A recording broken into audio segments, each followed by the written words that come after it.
Hare Krishna. So today we are on the 39th verse of the second chapter of Gita. Yesterday and day before yesterday we saw how Krishna analytically explained in 37th and 38th verse that if the body, from the bodily point of view, if you win you get the earth, if you die you get Swarga, no problem. So in the same consciousness, without being attached to results, Sukha Dukkha Samet Kritva Labh Alabh Jaya Jayo Tato Yuddhayu Yujyasvam. So in last two shlokas, Krishna makes it perfect that it is his desire that this battle should happen, and Arjuna must simply obey what Krishna desires.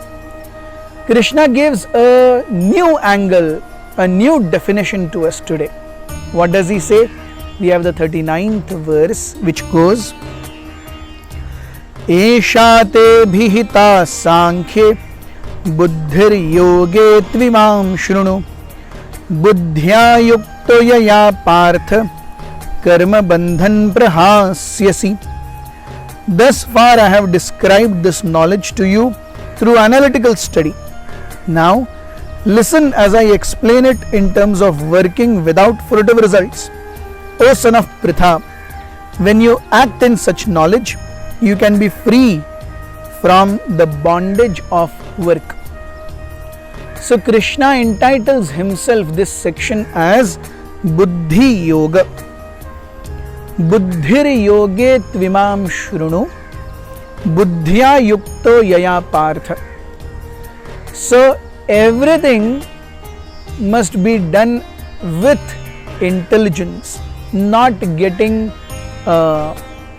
repulsive or responsive because of the demands or agitations of mind and senses. किसी भी चीज़ को जब तक हम सही या गलत के तराजू में नहीं तोलते, और ये सही और गलत की परिभाषा क्या है? एक व्यक्ति जो स्वार्थी है उसके लिए उसका हित क्या है और उसका अहित क्या है, ये स्वार्थ की परिभाषा है. एक व्यक्ति जो मानसिक स्तर पर स्थित है उसके लिए उसको क्या अच्छा लगेगा और क्या अच्छा नहीं लगेगा, ये स्वार्थ की परिभाषा है. लेकिन एक व्यक्ति जो बुद्धि के स्तर पर स्थित है उसके लिए शास्त्रों में क्या सही है और शास्त्रों में क्या गलत है, ये सही और गलत की परिभाषा होनी चाहिए. सो कृष्णा सेज बुद्धि योगे तु इमाम श्रृणु. अब से मैं तुम्हें बताऊंगा कि किस प्रकार व्यक्ति को बिना कर्म फल की इच्छा किए हुए अपने कार्य करने चाहिए.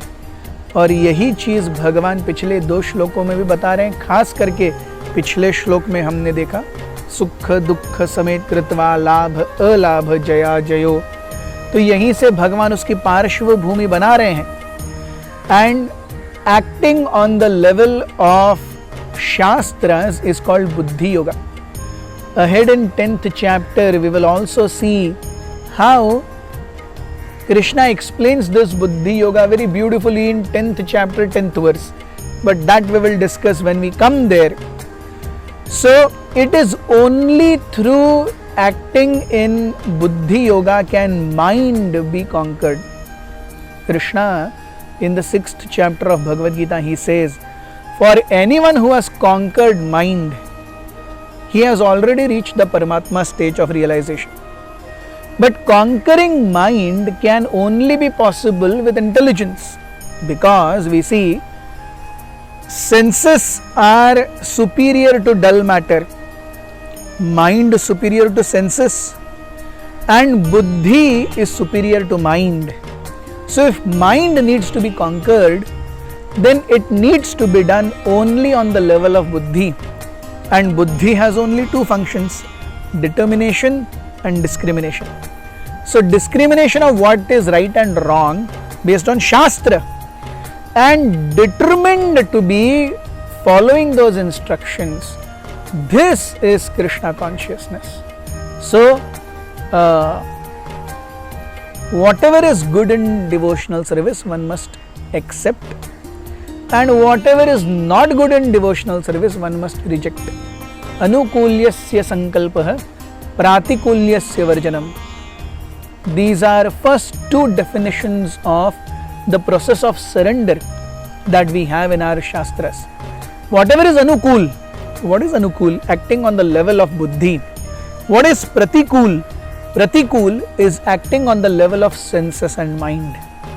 So, Arjuna has been giving big philosophy, but it is all based on, oh, what if I win this kingdom? They will die, what will happen? Based on body and mind. Krishna says, no, rise above it. Buddhi Yoga. What it is, please hear from me. Thank you very much. Hare Krishna.